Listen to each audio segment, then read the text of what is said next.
Assalamu alaikum, everyone. This is Imran Siddiqui, Executive Director of CARE Washington. Thank you so much for tuning in. Uh, we have a lot of challenging issues that are happening during this time, obviously, with the new Trump administration coming in this past Monday. There are a lot of things that have come down the pipeline since the inauguration. So, CARE wanted to put together a presentation to talk about and talk through some of the executive orders that came up and really explain some of these things to the community and how CARE can be of help during these difficult times. We Many of us lived through the previous Trump administration. I was one of the plaintiffs on the first Muslim ban lawsuit that was filed in 2017. So I have a ton of experience being on the front lines during these difficult times. I'm here with my colleagues Katie, Faiza, and Hannah to talk through these issues. And the main thing that we want to highlight is to not panic and have some basic information, and that CARE will be there to help protect the community, inshallah. So with that being said, I will toss it over to Hannah, and she will talk through some of these executive orders. Thanks, Imran. The laws and the rules and the changes that happened yesterday were on the basis of executive order. The president, the executive branch, will produce executive orders to instruct the administrative agencies like the Department of Homeland Security, the Department of Justice, on how the policy should be played out. It does have the force of law. However, how it gets put into place, the administrative agencies will create their own kind of policy and framework around it. The executive orders are just instructions to the administrative agencies, and they can be overturned by the courts and also by any law that Congress would make. The executive orders also have to align with existing law and meet the framework of the Constitution and the laws that exist. So while the changes that happened yesterday do have the force of law, they are up in the air in terms of how these will process and how they will play out. They also usually have an effective by date on them. As we go through the presentation, there's a couple indicators that the executive order was instructing the agencies for a term of 60 days or 90 days. So some of them are not immediate. And some of them are also just indicators, and the agency itself has to write policy. So they have to create guidelines, they need to hire staff. So how these things will take effect are also a little bit in play as well.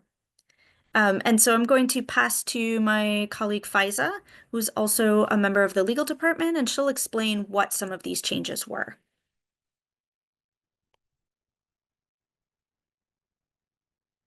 Thank you, Hannah. The Trump admin has passed a few executive orders that impact immigration, and we're just gonna pick on the few that we feel like affect our communities. So the first one is what is being referred to as a travel ban. It has a different, it's titled Protecting the United States from Foreign Terrorists and Other National Security and Public Safety Threats. So what this one does is the Trump admin has directed relevant agency heads, like, the Secretary of State, the head of DHS, to within 60 days of the executive order, submit to the president a report that essentially identifies countries that are deficient in vetting and screening information.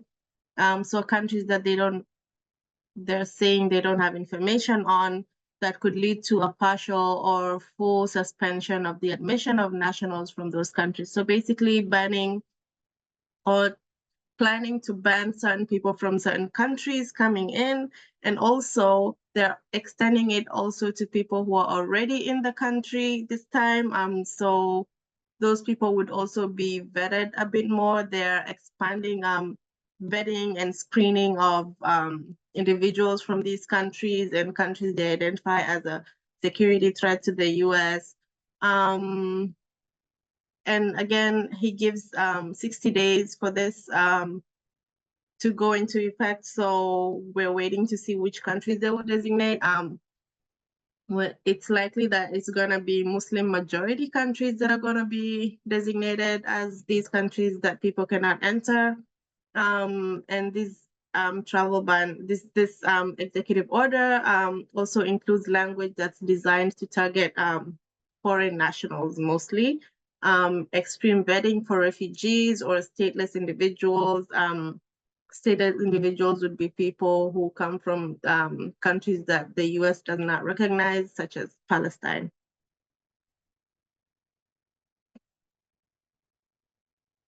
There are other executive orders that the Trump admin has also put forward that affects immigrants. There's the birthright citizenship, the birthright citizenship executive order that the Trump admin, they're moving to end birthright citizenship. So for people, children who are born to parents who are not US citizens or legal permanent residents. However, this is codified under the Constitution. And so there's already a few lawsuits. Washington is one of the states that has filed a lawsuit to stop this executive order from going into place. So we are keeping track of that and seeing how it goes. Like Hannah mentioned, executive orders cannot go against law that's already codified. So we are confident that this executive order will probably be squashed. There's also an executive order that has suspended refugee admissions. This one is pretty immediate, and we've seen how this one has affected our clients. I think yesterday, the administration canceled flights for Afghan nationals who had already been vetted and were already supposed to be traveling to the United States. There is no information on when that will happen or if it's gonna happen. These are family members of Afghans who are already here, children who are waiting to be reunited with their parents. So some of these are already taking effect. The admin has also halted the CBP One mobile app. This is an initiative that Biden had put forward for asylum seekers who are coming in through the border. So you would get this app and essentially get in line to apply for asylum, and then you would be given permission to enter and then apply for asylum. Once this is halted, they're also halting people from coming in through the border. So we're also keeping an eye on that. And then also another executive order that is designating gangs and cartels as foreign national organizations, foreign terrorist organizations. I will kick it to Katie. Thanks, Faiza. I think this one is Hannah's actually. Yeah, thank you, Katie. So we share this information, like Imran mentioned at the beginning, not so that we can be fearful, but so that we can know how to take care of each other and how to kind of push back on policies that may impact community members. So some of the recommendations, just as we're watching how these rules play out, that we have is to not plan on traveling in the coming months. Just to wait to see if there's a pause on the travel ban, what happens if they designate the countries, just not planning to travel with the risk of being stuck outside the US and being cautious with travel plans if they need to shift in response to policy. We're also recommending that community members carry identity documents on their person or have them accessible, you know, in a location if you need to call and get them quickly. As Faiza mentioned, there was immigration enforcement orders that changed how enforcement is happening. So having your identity documents on your person, especially if you were traveling interstate or anywhere close to the border, especially in Washington, as we've seen CBP pretty active, is a recommendation. And if you don't have your immigration paperwork in order, we're encouraging you to file the paperwork as soon as possible. Immigration processes and immigration benefits still exists. We do anticipate they will slow down in the Trump administration, but as of right now, it's important to file and to get your paperwork in place. And we do encourage you to work with an immigration lawyer in response to the changing policy. Another thing we're encouraging for community members is to just be aware and to know how political activity may impact you. Staying vigilant in the causes that you're supporting, reviewing your social media. In the draft of the travel ban order, it did anticipate that some of the screening would be retroactive, right, back to the Biden administration. So reviewing roles that you've played in kind of past protests and direct actions, and maybe working with an attorney if you have concerns that that may impact your immigration in any way. And then Care Washington is here as a support. While you are caring for yourselves and your other community members, Care wants to make sure that we're there for you as well. So we're encouraging everyone to report incidences involving interactions with law enforcement, ICE, the FBI. We anticipate those things might increase along the lines of the increased enforcement and the security concerns. And so we want to make sure that we are pushing back against that as a community at large.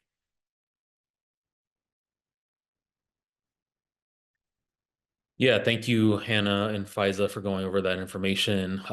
There's obviously a lot of things that are happening in the environment, and in a lot of ways, like this past 15 months and all of the things that we've been doing in terms of all the restrictions policy-wise that have been introduced on so many levels, I think in some ways have prepared us. So our community has been very active these past 15 months, but we have to, I think, stay extra vigilant during these times. Right now, organizations are working to defend our communities, prepare communities to face challenges, and counter these policies. So, CARE, for example, is in close contact with many immigrant rights organizations, for example, WISN, like One America, many others that are on the front lines and standing up for our communities. We really need to think about, the criminalization of our Latino brothers and sisters, many of whom are also from the Muslim community as well, people who are undocumented, people who might be in ICE detention. So really staying vigilant and being helpful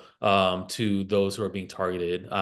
Stronger together. Yeah, I mean, this goes into what I was saying, building those strong coalitions. If you're a part of your mosque, for example, or community organization, you guys inevitably do interfaith work, you do, different gatherings with local community members, policymakers. Now is the time to really get into formation and get together and really bring those allies together to stand up during these times. We can't necessarily do this alone, just one community standing up against an entire administration. But when we see all of our communities coming together, it definitely strengthens us, and policymakers see this as well, giving them the backing to stand up for things also.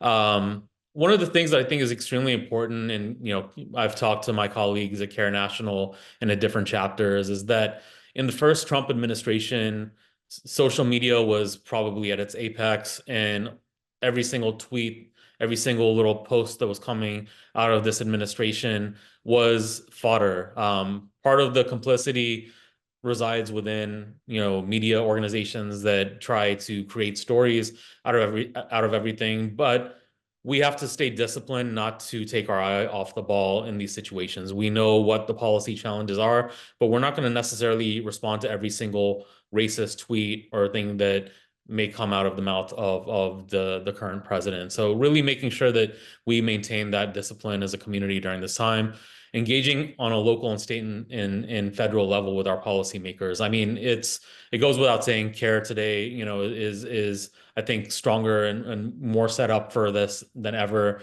We've been talking with local officials when it comes to horrible policies, whether it's on school boards, whether it's at local government, whether it's in the state government. We just testified in front of the Senate yesterday. So us engaging with this process, and we saw so much energy, I think, from our community during this last election season. So we definitely want to see us continuing to engage with our policymakers to push them to try and make sure that they support just policies for our communities. And then lastly, it goes without saying there are things that may come as tangential outcomes of these executive orders. You may see increased FBI activity in masajid. You may see erratic behavior by, you know, somebody who may be an informant, for example, or something along those lines. Know that the same tactics that have been used during the first Trump administration in the recent post 9/11 era are obviously going to be reemployed again. So just being vigilant as a community. If any issues come up in terms of FBI door knocking type issues, please reach out to us and we'll be able to help, inshallah, when it comes to discrimination as well. We don't want to be underreporting. That's one of the biggest issues that exists within our community is the lack of reporting, as evidenced in our Washington Muslim survey that was released just a few months ago. So make sure that you are reporting so we can track this information, any type of harassment or hate incidents that can be put out and tracked and put out to policymakers. And yeah, most importantly, the traveling. We're in a border state. We're crossing to and from Canada. Often we're flying internationally, even though the advice is to maybe be vigilant about these issues. But if you must travel, if any types of these issues happen at airports or ports of entry, any type of religious questioning, any type of excessive detentions or improper behavior, please report it to us and we'll be able to address it further. So I will pass it to Katie. Thank you so much, Imran and Hannah and Faiza. Another important piece of what we can do, which Imran touched on, is to really demand action from our state and from those who represent us. So Washington for Peace and Justice has put together a letter that calls on Governor Bob Ferguson and Attorney General Nick Brown to protect our communities, specifically to meet with coalition leaders who have community interests at heart and who work directly with impacted communities and can share concerns and demand action from the governor and the attorney general. So if you go to this URL, you'll find the letter, and soon there is going to be an action alert for more ways to call on these two who are in power to protect us and try to work against some of these very harmful policies. We also, these policies, these executive orders are really designed to scare and intimidate. So we want to support you with knowledge and arm with information. So I'm just sharing two resources from partner organizations. One is a poster, which you can download at this link, which I believe is in our link tree, depending on what platform you're looking at this on, but it's bit.ly/immigration_KYR. And the front of the poster says, this space is private, you can't enter without a warrant. And then the back of the poster, which you don't see on this slide, has a bunch of information about what to do if ICE is showing up at your workplace or other private space. The second resource is reviewing your rights with immigration enforcement. And it is also just a URL that you have to type in. But if you go here, it's immigrantdefenseproject.org. There's a ton of really excellent information about immigration enforcement, and I believe it's broken out by different states and different places and all sorts of really excellent information. And then lastly, CARE Washington has a Washington state specific Know Your Rights website. It's knowyourrightswa.com. And it currently does not have any of this information that we've just gone over in this presentation, but we will be adding some soon. And it's just a great hub to come back to because it has, like I said, that really specific Washington state information. And there is a tab on Know Your Rights. There's a tab on navigating immigration, and there is a tab on just general community resources. And then I want to add one more thing, which is Imran and Hannah both talked about reporting, and it is like super helpful, even if you think that something that happened to you isn't worth mentioning, or you don't want any action to be taken from it, simply sharing your story really helps when we go and take that information back to lawmakers and elected officials. And it really does make a difference and will make change. So report both for your benefit, but also for the community at large. And I think that's back to Imran. Yeah, this last just sort of information, once again, when we talk about just the onset of news and how social media plays a role in our lives. During the first Trump administration, it obviously wreaked havoc with many communities. Things are getting worse, especially with AI, AI generated images and things like that. We all belong to different WhatsApp groups and are part of community conversations and things like that. But I would just caution everybody to make sure that the information that you're spreading is validated. There's no need to necessarily spread panic. I think this graphic on the right side gives a little bit of a guideline as to like what are the some good rules of thumb in terms of not spreading misinformation. But oftentimes from our end, from a care perspective, when somebody starts forwarding something on WhatsApp, it blows up. And trust me, I get the message. If you've seen it once, I've seen it 100 times. And so, brother in mine, have you seen this? Trump is gonna send Muslims to Mars to live on a colony. No, he's not. That's not what's happening. But it's important if you hear something specific, report it to us, but just be very cognizant of the fact that this misinformation engine is designed to instoke fear and chaos within communities. So to not fall prey to that as well, really try to vet that information. WhatsApp is become sort of a cesspool of misinformation. People lurking in WhatsApp groups and calling people, soliciting money from them. So generally speaking, I think many of the community are getting away from that, but it's just good. Even on social media, you don't want to be the one who's spreading false information about what's happening. We're going to try to keep you all up to date as much as possible on what is happening. But we all have to stay disciplined and make sure that we're going to credible sources when we're getting our information. With that, I think we're done, right? So yeah, I mean, this was a good short session. I thank Faiza, Hannah, and Katie for being a part of this conversation. This is not a fun topic whatsoever, but it's great to know that we have this great team here. CARE, we have 13 folks working for us in lots of different areas. Attorneys, we have communications professionals, policy professionals, community outreach folks, all who are there to stand up and make sure that your rights are protected as well. So we're really thankful for this team. And as things continue to progress with the situation, we're going to update this information. We'll record more of these webinars, Instagram content, and so on and so forth. So stay tuned for that and please share it. Make sure that you're keeping folks in the loop in your communities as well.